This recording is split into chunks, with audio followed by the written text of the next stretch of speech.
నిత్య ప్రేమతో నన్ను ప్రేమించెన్, నిత్య ప్రేమతో నన్ను ప్రేమించెన్. We follow the star.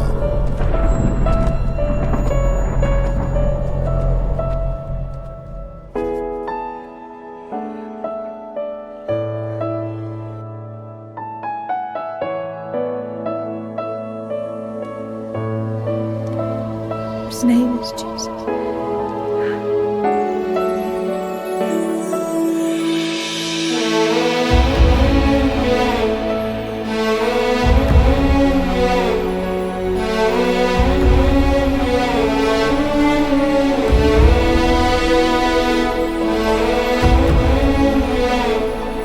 You shall turn the hearts of the fathers to the children, and the heart of the children to their fathers.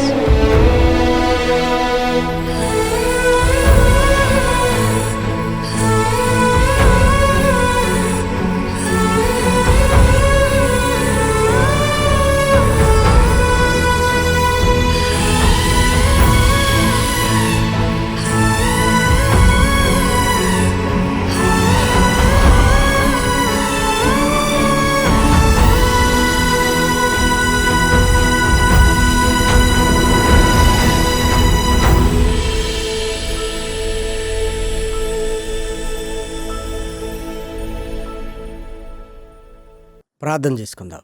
మహాకృపయు కనికరము కలిగిన మా కన్న తండ్రి, ఘనమైన ఉన్నతమైన నీ నామమునకు స్తుతులు స్తోత్రములు చెల్లిస్తున్నాం. శాశ్వత ప్రేమ నీ టీవీ కార్యక్రమము ద్వారా పరిశుద్ధ లేఖనములను ధ్యానించుచుండగా నీ సహాయాన్ని అనుగ్రహించండి. నిలబడి ఉన్న నీ దాసుడనైనా నన్ను బలపరచండి. శక్తి కలిగిన నీ మాటలు చెప్పగలిగే సామర్థ్యాన్ని అనుగ్రహించండి. వినుచున్న నీ పిల్లలందరికీ వివేచననివ్వమని మిమ్మల్ని కోరుకుంటూ క్రీస్తు నామం నీ ప్రార్థన అడిగి వేడుకొనుచున్నాము తండ్రి, ఆమెన్. ప్రేమన దేవుని వారలారా, దేవుని అపారమైన ప్రేమను బట్టి, ఆయన ఉచితమైన కృపను బట్టి పరలోకమందున్న కన్న తండ్రిని స్తుతిస్తూ క్రీస్తు పేర కృతజ్ఞతాస్తుతులు చెల్లించుచున్నాను. దేవుని పిల్లలైన మీ అందరికీ కూడా క్రీస్తు పేర శుభములు వందనములు తెలియజేసుకుంటూ న్యాయాధిపతి అయిన గిద్యోను గారి చరిత్రను మనం ధ్యానించబోతున్నాం.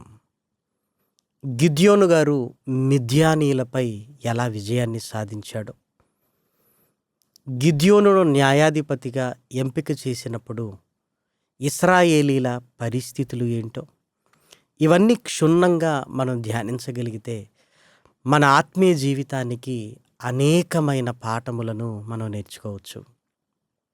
దేవుడు కూడా భక్తుల జీవితాలను మన కళ్ళ ముందు పెట్టింది. వారిని బట్టి మనము కూడా దేవుని కొరకు వారి వలె బ్రతకాలి అనే ఒక నమ్మకాన్ని కలిగి ముందుకు వెళ్ళాలి అన్న ఉద్దేశమే. కాబట్టి పరిశుద్ధ గ్రంథంలో ఏ వాక్కులను ధ్యానిస్తున్నా దేవుడు మనల్ని బలపరచడానికి వ్రాయించాడు అని మనం మర్చిపోకూడదు. కాబట్టి పరిశుద్ధ గ్రంథాన్ని మీ చేతుల్లోనికి తీసుకొని వాక్య ధ్యానాన్ని కొనసాగించవలసిందిగా ప్రభు ప్రేమను బట్టి మిమ్మల్ని కోరుకుంటున్నాను. దయచేసి న్యాయాధిపతుల గ్రంథం 6వ అధ్యాయము 1వ వచనాన్ని దయచేసి చూడండి. ఇశ్రాయేలీలు యెహోవా దృష్టికి దోషులైనందున యెహోవా 7 ఏండ్లు వారిని మిద్యానీయులకు అప్పగించెను. మిద్యానీయుల చెయ్యి ఇశ్రాయేలీల మీద హెచ్చాయెను గనుక వారు మిద్యానీయుల ఎదుట నిలువలేక కొండలలోనున్న వాగులను, గుహలను, దుర్గములను తమకు సిద్ధపరుచుకొనిరి. ఎప్పుడైతే దేవుణ్ణి విడిచిపెట్టారో, అనగా ఆజ్ఞలను విస్మరించారో, ఎప్పుడైతే అన్య దేవతల వైపుకు వారి హృదయాలను తిప్పుకున్నారో, దేవుడు వారిని మిద్యానీయుల చేతికి అప్పగించాడు. ఎప్పుడు మన జీవితంలో ఇశ్రాయేలీలను గురించి ఆలోచిస్తున్నప్పుడు వారు కష్టంలోనికి వెళుతున్నారు అంటే దేవుణ్ణి విడిచిపెట్టినందుకే అని స్పష్టంగా లేఖనాలను బట్టి మనం అర్థం చేసుకోగలం. చూడండి, న్యాయాధిపతుల గ్రంథము 6వ అధ్యాయము 8వ వచనాన్ని దయచేసి మీరు చూడగలిగితే, యెహోవా ఇశ్రాయేలీల యొద్దకు ప్రవక్తనొకని పంపెను. అతడు వారితో ఈలాగు ప్రకటించెను, ఇశ్రాయేలీల దేవుడైన యెహోవా సెలవిచ్చినదేమనగా, నేను ఐగుప్తులో నుండి మిమ్మల్ని రప్పించి దాసుల గృహములో నుండి మిమ్మల్ని తోడుకొని వచ్చి తిని, ఐగుప్తుల చేతిలో నుండి మిమ్మల్ని బాధించిన వారందరి చేతిలో నుండి మిమ్మల్ని విడిపించి మీ ఎదుట నుండి వారిని తోలివేసి వారి దేశమును మీకిచ్చితిని. మీ దేవుడైన యెహోవాను నేనే. మీరు అమోరీయుల దేశమున నివసించుచున్నారు, వారి దేవతలకు భయపడకుడి అని మీతో చెప్పి తిని గాని మీరు నా మాట వినకపోతిరి. దేవుని మాట విననందున ఇశ్రాయేలీలు మిద్యానీయుల చేతిలో దుర్భర పరిస్థితులలోనికి వెళ్ళారు. నివాసము కొరకు వాగులను, కొండలను, దుర్గములను ఏర్పాటు చేసుకున్నారు అంటే దయచేసి మీరు ఆలోచించండి. పరిశుద్ధ గ్రంథంలోనే మిక్కిలి హీన దశకు చేరుకున్నారు అని వ్రాయబడింది ప్రేమన వారలారా. అప్పుడు ఇశ్రాయేలీలు దేవునికి మొరపెట్టినప్పుడు దేవుడు గిద్యోను గారితో మాట్లాడుతూ వారి విడుదలను గురించి ఆలోచిస్తున్నట్లుగా లేఖనాలలో మనం చూడగలం. దయచేసి న్యాయాధిపతుల గ్రంథము 6వ అధ్యాయము 12వ వచనాన్ని చూడండి. యెహోవా దూత అతనికి కనబడి, పరాక్రమము గల బలాఢ్యుడా, యెహోవా నీకు తోడయ్యున్నాడని అతనితో అనగా. 13వ వచనం. గిద్యోను, చిత్తము నా ఏలినవాడా, యెహోవా మాకు తోడై ఉండిన ఎడల ఇదంతయు మాకేల సంభవించెను? యెహోవా ఐగుప్తులో నుండి మమ్మను రప్పించెనని చెప్పుచు మా పితరులు మాకు వివరించిన ఆయన అద్భుత కార్యములన్నీ ఏమాయను? యెహోవా మమ్మను విడిచిపెట్టి మిద్యానీయుల చేతికి మమ్మను అప్పగించెనని అతనితో చెప్పెను. దేవుడు వెంటనే గిద్యోనుతో మాట్లాడుతూ ఇశ్రాయేలీలకు విడుదలను గురించి ఆలోచిస్తున్నాడు. చాలామంది గిద్యోను గురించి ఆలోచిస్తూ గిద్యోను పిరికివాడు అనుకుంటుంటారు. మరి మిద్యానీయులకు భయపడ్డాడని లేఖనాలలో ఉంది కదా అంటే మిడతల దండంత ఉన్నారు. దేవుడే మమ్మల్ని విడిచిపెట్టినప్పుడు నేనేం చేయగలను అని ఆ మిద్యానీయులకు భయపడ్డాడే కానీ ఒక పిరికితనము కలిగిన వ్యక్తి గిద్యోను కాదు. దేవుడు నాకు తోడయ్యుంటే నేనేమైనా చేయగలను, దేవుడే విడిచిపెట్టినప్పుడు నేనేం చేయలేను కదా, నా వల్ల ఏమవుతుంది అని ఆలోచన కలిగి ఉన్నాడే తప్ప గిద్యోను పిరికివాడు అనుకోవడానికి వీలు లేదు.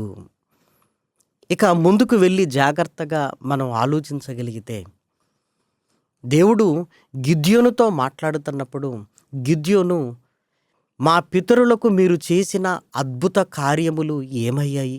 యెహోవా మాకు తోడై ఉంటే ఏంటి మా పరిస్థితి అని మాట్లాడినప్పుడు దేవుడే గిద్యోనును బలపరుస్తున్నాడు.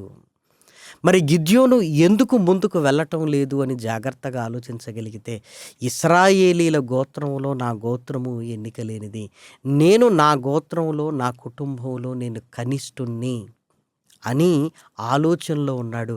కానీ దేవుడు తోడయ్యుంటే నేనేదైనా సాధించగలనన్న విశ్వాసం గిద్యోనులో ఉంది ప్రేమన వారలారా. తన గోత్రాన్ని బట్టి, దేవుడు విడిచిపెట్టాడు అన్న ఆలోచనను బట్టి, తన కుటుంబంలో కనిష్ఠుడవటాన్ని బట్టి ఆలోచనలో ఉన్నాడే తప్ప అది పిరికితనం అనటానికి వీలు లేదు. కాబట్టి గిద్యోనును దేవుడు బలపరుస్తున్నాడు. ఎలా బలపరుస్తున్నాడో జాగ్రత్తగా మనం చూడగలిగితే, ముందుగా గిద్యోనుతో దేవుడు మాట్లాడుతున్న చక్కటి మాట చూడండి. న్యాయాధిపతుల గ్రంథము 6వ అధ్యాయము 15వ వచనాన్ని దయచేసి చూడండి. అతడు, నా చిత్తము నా ఏలినవాడా, దేని సహాయము చేత నేను ఇశ్రాయేలీలను రక్షింపగలను? నా కుటుంబము మనష్షే గోత్రములో ఎన్నిక లేనిదే, నా పితరుల కుటుంబములో నేను కనిష్ఠుడనై ఉన్నానని ఆయనతో చెప్పెను. అందుకు యెహోవా, అయిననేమి, నేను నీకు తోడయుందును గనుక ఒకే మనుషుని హతము చేసినట్లు మిద్యానీయులను నీవు హతము చేయుదు అని సెలవిచ్చెను. ఒకే మనుషుణ్ణి హతము చేయునట్లు నీవు హతము చేస్తావు. ఎలా? ఒకే మనుషుణ్ణి హతము చేయునట్లుగా నీవు హతము చేస్తావన్న మాటకు అర్థం ఏంటి? ఇంకా క్రిందికి వెళ్ళగలిగితే, గిద్యోను, నాతో మాట్లాడుతున్నది దేవుడేనా అని సూచనను అడుగుతున్నాడు. ఎందుకంటే అక్కడ పరిస్థితులు అలాంటివి గనుక ప్రేమన దేవుని పిల్లలారా, సూచనను అడుగుతున్నాడు. నాతో మాట్లాడుతున్నవాడు నీవేనా? అలాగైతే నాకు సూచన కావాలి అంటున్నాడు. కాబట్టి ఈ 6వ అధ్యాయంలో మనం గ్రహించవలసిన 3 విషయాలు మనకు కనపడుతున్నాయి. మొదటిది, గిద్యోను పిరికివాడు కాదు.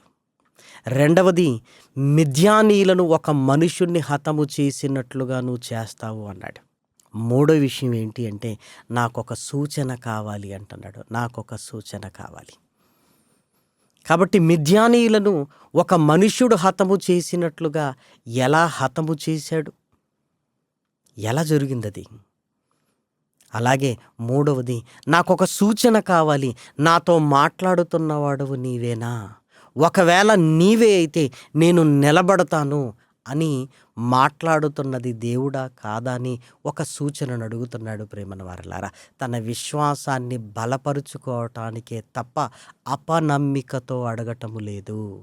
దయచేసి చూడండి ఆ సూచనను గురించి. న్యాయాధిపతుల గ్రంథము 6వ అధ్యాయము 19వ వచనం. అప్పుడు గిద్యోను పోయి ఒక మేకపిల్లను తూమెడు పిండితో పొంగను భక్ష్యములను సిద్ధపరిచి ఆ మాంసమును గంపలో ఉంచి అది వండిన నీళ్లను కుండలో పోసి ఆయన కొరకు మస్తకి వృక్షము క్రిందికి దానిని తీసుకొని వచ్చి దగ్గరగా ఉంచగా, దేవుని దూత ఆ మాంసమును పొంగని భక్ష్యములను పట్టుకొని రాతి మీద పెట్టి నీళ్లు పోయమని అతనితో చెప్పెను. అతడు అలాగు చేయగా యెహోవా దూత తన చేతనున్న కర్రను చాపి దాని కొనతో ఆ మాంసమును ఆ పొంగని భక్ష్యములను ముట్టినప్పుడు అగ్ని ఆ రాతిలో నుండి వెడలి ఆ మాంసమును పొంగని భక్ష్యములను కాల్చివేసెను. నాతో మాట్లాడుతున్నది నీవే అయితే నేను వచ్చు వరకు ఇక్కడే మీరు ఉండాలి అన్నాడు. అలాగే అని దేవదూత సెలవిచ్చింది. వెంటనే మాంసమును అదేవిధంగా పొంగని భక్ష్యములను తీసుకొని వచ్చాడు. ఇదిగో రాతిలో నుంచి అగ్ని వచ్చి ఆ మాంసమును ఆ భక్ష్యములను కాల్చివేశాయి. ప్రేమన దేవుని పిల్లలారా, దేవుడే నాతో మాట్లాడుతున్నాడు అని నిర్ధారించుకున్నాడు. నిలబడ్డాడు దేవుడు కొరకు. వెంటనే దేవుడు, గిద్యోను నువ్వు చేయవలసింది మరొకటి ఉంది. అదేంటో తెలుసా? ఒక మనుషుణ్ణి హతము చేసినట్లుగా నీవు మిద్యానీయులను హతము చేస్తావన్నాడు కదా. వెళ్ళు, నీ తండ్రి యోవాషు కట్టిన బయలు బలిపీఠమును పడగొట్టాలి, దేవతా స్తంభమును విరగగొట్టాలి. అంతేకాదు, నా కొరకు బలిపీఠము కట్టి ఇదిగో నీ తండ్రి ఉంచిన ఆ 2వ కోడెను నాకు దహన బలిగా అర్పించు అన్నాడు. వెంటనే పగలు చేయలేక రాత్రి చేశాడు. పగలు ఎందుకు చేయలేదంటే చెయ్యనీయరేమో అని రాత్రి చేశాడు. ఎందుకంటే మిద్యానీయులు మిడతల దండంతున్నారు, అదేవిధంగా ఇశ్రాయేలీలు కూడా భయపడుతున్నారు గనుక, ఇశ్రాయేలీలు కూడా వారికి లొంగిపోయారు గనుక నా వారే చెయ్యనీయరు అని రాత్రి వేళ చేస్తున్నాడు. దయచేసి మీరు చూడండి న్యాయాధిపతుల గ్రంథము 6వ అధ్యాయము 25వ వచనం. మరియు ఆ రాత్రి యందే యెహోవా నీ తండ్రి కోడెను అనగా 7 ఏండ్ల 2వ ఎద్దును తీసుకొని వచ్చి నీ తండ్రి కట్టిన బయలు యొక్క బలిపీఠమును పడగొట్టి దానికి పైగానున్న దేవతా స్తంభమును నరికివేసి తగిన ఏర్పాటుతో ఈ బండ కొనను నీ దేవుడైన యెహోవాకు బలిపీఠము కట్టి ఆ 2వ కోడెను తీసుకొని వచ్చి నీవు నరికిన ప్రతిమ యొక్క కర్రతో దహన బలి అర్పించుమని అతనితో చెప్పెను. ఎంత సాహసోపేతమైన కార్యమో చూడండి. గిద్యోను అదే విధంగా చేశాడు. తన తండ్రి కట్టిన బయలునకు కట్టిన బలిపీఠమును పడగొట్టాడు, దేవతా స్తంభమును విరగగొట్టాడు, దేవునికి బలిపీఠమును కట్టి దహన బలిగా 2వ కోడను అర్పించాడు. ఆ 2వ కోడె మిద్యానీయులను సూచిస్తుంది. ప్రేమన దేవుని పిల్లలారా, ఒక మనుషుణ్ణి హతము చేసినట్లుగా నువ్వు చెయ్యబోతావు అని చెప్పడానికి ఇదిగో మిద్యానీయులను సూచిస్తుంది. ఒక మనుషుణ్ణి హతము చేసినట్లుగా, ఒక కోడెను హతము చేసినట్లుగా. గిద్యోను గారు ధైర్య సాహసాలతో దేవుడు నా వెనక ఉన్నాడు అని ముందుకు కదిలాడు. ప్రేమన దేవుని పిల్లలారా, తెల్లవారింది. ఇది ఎవరు చేశారు అని విచారిస్తున్నారు. యోవాషు కుమారుడైన గిద్యోను చేశాడు అని తెలిసింది. అంతే, గిద్యోను దగ్గరికి వచ్చారు. అప్పుడు యోవాషు తండ్రి వారితో మాట్లాడుతున్నాడు. ఇదిగో, ఇది చేసింది గిద్యోనైతే బయలు ఊరుకోదు. బయలే ఇదిగో అతనితో వాదిస్తుంది. కానీ బయలుకి ఏదో జరిగిందని మీరందరూ వచ్చి బయలు తరపున వాదిస్తున్నారు అంటే బయలు కంటే మీరు గొప్పవారా? బయలును రక్షించేవారా మీరు? బయలు తనను తాను రక్షించుకోగలదు, తనను తాను గురించి వాదించుకొనగలదు. అసలు మీరెవరు? ఒకవేళ బయలు కంటే ఎవరైనా గొప్పవారని వచ్చి బయలు తరపున వాదించాలనుకుంటే వారు చావవలెను అనగానే అందరూ వెనక్కి తగ్గారు. బయలే గిద్యోనును ఏదైనా చేస్తుంది అని ఎదురు చూస్తున్నారు. గిద్యోనుకి ఏమీ కాలేదు ప్రేమన వారలారా. దానితో మిద్యానీయులకు ఆలోచనలు మళ్ళీపోయాయి. జీవము కలిగిన యెహోవా బయలు కంటే గొప్పవాడా? బయలు అతన్ని ఏమీ చేయలేకపోయింది కదా. ఇశ్రాయేలీలో ఆలోచనలు బలపడుతున్నాయి. మేము నమ్మిన దేవుడు ఎంత గొప్పవాడు, ఆయన్ని కాదని ఇన్ని రోజులు బయలుకు మేము భయపడ్డామా?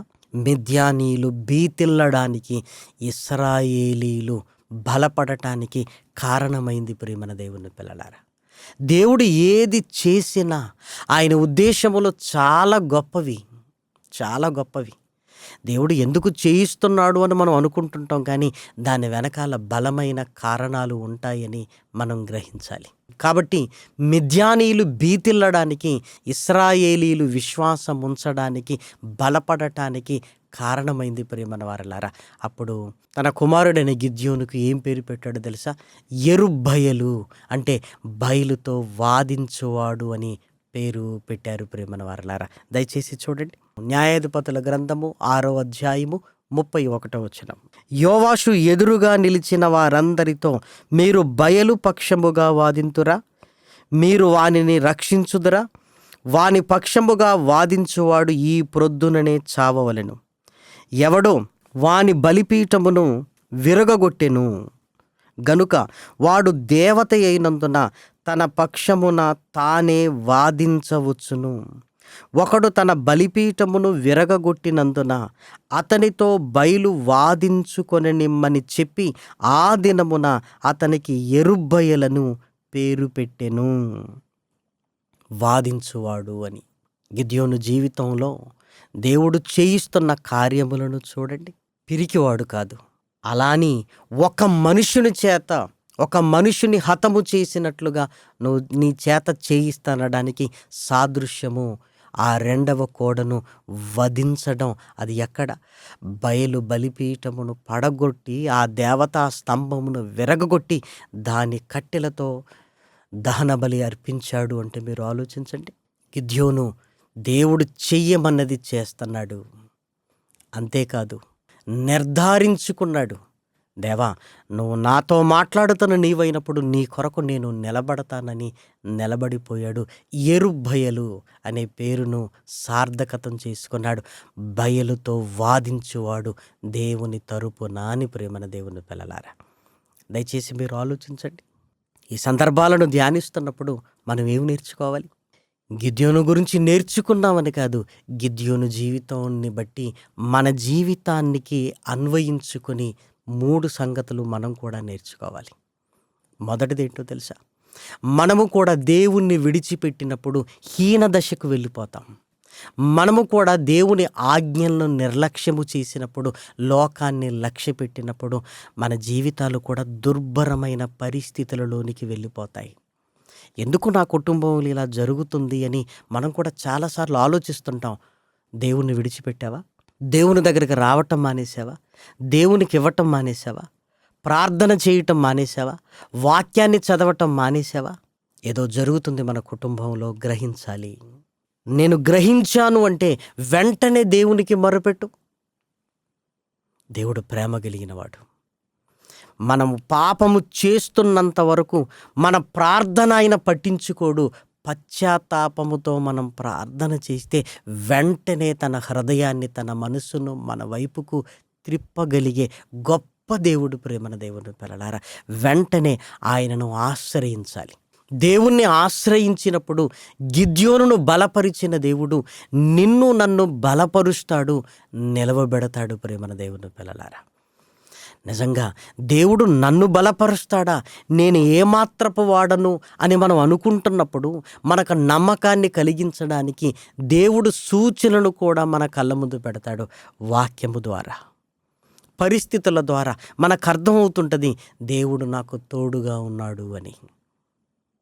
అంతే, నువ్వు నిలబడి ముందుకు కదలగలిగితే దేవుడు నీ చేత చేయిస్తున్న ప్రతి కార్యము దుష్టుడి చేతిలో నుంచి అనేకులను విడిపించడానికి, ఇదిగో నీ వారిని బలపరచడానికి దేవుడు నిన్ను నన్ను నిలబెట్టగలిగే సమర్థుడు. ప్రేమన దేవుని పిల్లలారా, కాబట్టి మనం కూడా అనుకోవచ్చు, నేనేమాత్రపు వాడను, నా ఆర్థిక స్థితిగతులేంటి, నా చదువేంటి.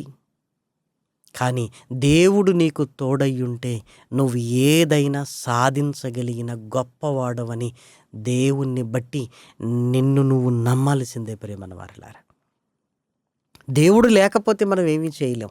దేవుడు మనకు తోడయ్యుంటే ఏమైనా మనము చేయగలము. ఈరోజు కూడా దుష్టుడు రకరకాలుగా ప్రజలను మోసగిస్తున్నప్పుడు వాని బారిన పడిన వారిని కాపాడటానికి దేవుడు ఆయా ప్రాంతాలలో, ఆయా కాలాలలో, ఆయా కుటుంబాలలో నిన్ను రేపుతున్నాడేమో ఒక్కసారి గ్రహించు. దేవుని కొరకు నువ్వు నిలబడటానికి ప్రయత్నం చేయు. దుష్టుని చేతిలో నుంచి అనేకులను నేను కాపాడాలి అని ఇదిగో దేవుడు నిన్ను పురికొల్పుతున్నప్పుడు ఎందుకు మనం ఇంకా అపనమ్మకముతో, అవిశ్వాసముతో ఉండాలి? దేవుడు సూచనలు అనుగ్రహిస్తున్నప్పుడు ఆ సూచనను బట్టి దేవుని ఏర్పాటులోనికి నువ్వు నేను వెళ్ళాలి. ఇదిగో దుష్టునితో వాదించగలిగే స్థితిని నీకు నాకు అనుగ్రహిస్తాడు. ప్రేమన దేవుని పిల్లలారా, దుష్టుణ్ణి ఎదిరించగలిగే సామర్థ్యాన్ని దేవుడు అనుగ్రహిస్తాడు. లేకపోతే కష్టాలలో, కన్నీళ్లలో కృంగిపోయి చేతగాన వాళ్ళుగా మారిపోయి చివరికి మనల్ని మనే చంపుకునే స్థితిలోనికి వెళ్ళిపోతాం. ఆత్మహత్యలు అందుకే జరుగుతున్నాయి కదా. శ్రమ దినాలు రాగానే కృంగిపోయి ఇక నా వల్ల కాదు, నేనేం చెయ్యలేను అని ఈరోజు తమను తామే చంపుకుంటున్నవారు బోళ్ళంతమంది ఉన్నారు. ప్రేమన వారలారా, కానీ దేవుణ్ణి ఆశ్రయించగలిగితే దేవుడు నిన్ను నిలబెట్టగలడు, నిన్ను నడిపించగలడు. నీ వెనకాల ఆయన ఉన్నప్పుడు నువ్వు సాధించలేనిదంటూ ఏమీ లేదు. దేవుడు గిద్యోనుని ఎన్నుకున్నట్టు నిన్ను నన్ను ఎన్నుకుంటున్నాడు. మరి ఆయన ఏర్పాటులోనికి రావాలి అంటే యేసుక్రీస్తు రక్తము ద్వారా మనము కడగబడి నీతిమంతులుగా తీర్చబడితే చాలు, ఆయన ఏర్పాటులోనికి వస్తాం. నువ్వు దేవుణ్ణి ఆశ్రయించినప్పుడు దేవుడు అండగా, కొండగా, ఆశ్రయ దుర్గముగా మన జీవితాలకు ఉండగలిగే సమర్థుడు. ప్రేమన దేవుని వారలారా, కాబట్టి లేఖన సత్యాలను గుర్తించగలిగితే ఒకనాటి కాలములో జరిగినవి ఈనాడు కూడా దేవుడు జరిగించగలిగే సమర్థుడు. పరిస్థితులు వేరవుతున్నా దేవుడు మారట్లేదు కదా, దేవుడు మారటం లేదు కదా. అప్పుడు మిద్యానీయులు, ఇప్పుడు దుష్టుడు, అప్పుడు గిద్యోను, ఇప్పుడు నువ్వు నేను. కానీ దేవుడు నిన్న, నేడు, రేపు ఆయన మారని దేవుడు. ప్రేమన దేవుని పిల్లలారా, కాబట్టి కష్టాలలో, కన్నీళ్ళలో ఉన్నప్పుడు ఆయనను ఆశ్రయించాలి, బలము పొందుకోవాలి. దేవుని కొరకు నిలబడగలిగితే గొప్ప కార్యములు చేయగలిగే సామర్థ్యాన్ని దేవుడు మనందరికీ అనుగ్రహిస్తాడు. అందులో ఎలాంటి సందేహము లేదు. ప్రేమన వారలారా, కాబట్టి గిద్యోనుని గురించిన ఇంకా అనేక సందర్భాలు తర్వాత భాగాలలో మనం మాట్లాడుకోబోతున్నాం కనుక ఇదిగో మనము కూడా దేవుణ్ణి ఆశ్రయించగలిగితే దేవుడు నిలబెట్టి తన కార్యములు మన చేత చేయించగలిగిన సమర్థుడు అని నమ్మి ఆయన ఏర్పాటులో మనం ఉండాలి. ప్రేమన దేవుని పిల్లలారా, దయచేసి రక్షణకు దూరంగా ఉంటే రక్షణలోనికి రావాలి. రక్షణలోనికి రాగలిగితే ఇదిగో దేవుడు నిన్ను బలపరిచి ముందుకు తీసుకొని వెళుతున్నాడు అని గ్రహించగలిగితే నిజంగా ఎంత మేలు ప్రేమను వారలారా. కాబట్టి దయచేసి ఈ మాటలన్నీ దేవుడు మన హృదయంలో ఫలింపచేయాలని కోరుకుంటూ నేను ముగిస్తున్నాను. ప్రార్థన చేసుకుందాం. మహాకృపయు కనికరము కలిగిన మా కన్న తండ్రి, ఘనమైన ఉన్నతమైన నీ నామమునకు స్తుతులు స్తోత్రములు. శాశ్వత ప్రేమ ఈ టీవీ కార్యక్రమాలను అనేకులకు దీవెనకరంగా మీరు మలుస్తున్నారు తండ్రి. ఈరోజు కూడా నీ వాక్యము వెల్లడైంది. అనేక హృదయాలలో నాయన విన్న వాక్కులను నాయన ఫలింపచేయండి. నీ పిల్లలు నీ అందు నిరీక్షణ కలిగి ఉండి నిలబడగలిగే భాగ్యాన్ని అనుగ్రహించమని మిమ్మల్ని బ్రతిమలాడుతూ ప్రాధేయపడుతున్నాం తండ్రి. ఈ కార్యక్రమాన్ని ముందుకు తీసుకుని వెళ్ళడానికి సహాయ సహకారాలు అందిస్తున్న నీ పిల్లలను నాయన కృపతో బలపరచండి తండ్రి. వారి కష్టాన్ని నీ సేవకు నాయన పంపుతుండగా నాయన నూరంతల ఫలాన్ని వారికి అనుగ్రహించండి తండ్రి. ప్రార్థనా సహాయాన్ని కోరిన నీ పిల్లలను కూడా నాయన బలపరచమని మిమ్మల్ని కోరుకుంటూ తండ్రి, అనారోగ్యంతో బాధపడుతున్న వారిని జ్ఞాపకం చేసుకోండి, స్వస్థతనివ్వండి. నిరుద్యోగ సమస్యలతో బాధపడుతున్న నీ పిల్లలకు నాయన విజయాన్ని అనుగ్రహించండి. ఆర్థిక సమస్యలతో కృంగిపోయిన వారికి నాయన మార్గాన్ని తెరిచి ముందుకు తీసుకొని వెళ్ళండి. కుటుంబాలలో శాంతిని సమాధానాన్ని అనుగ్రహించమని మిమ్మల్ని కోరుకుంటూ తండ్రి, ఈ కార్యక్రమము కొరకు నాయన కష్టపడుతున్న నీ పిల్లలందరినీ దీవించి ఆశీర్వదించమని క్రీస్తు నామం నీ ప్రార్థన అడిగి వేడుకొనుచున్నాము తండ్రి, ఆమెన్. పరమ తండ్రి అయిన దేవుని ప్రేమయు, కుమారుడైన యేసు క్రీస్తు కృపయు, పరిశుద్ధాత్మ యొక్క అన్యోన్యమైన సహాయము, సహవాసము, ఆదరణ ఈ టీవీ కార్యక్రమాన్ని వీక్షిస్తున్న విశ్వాసులైన దేవుని పిల్లలైన వారందరికీ సదాకాలము తోడై ఉండును కాక. ఆమెన్.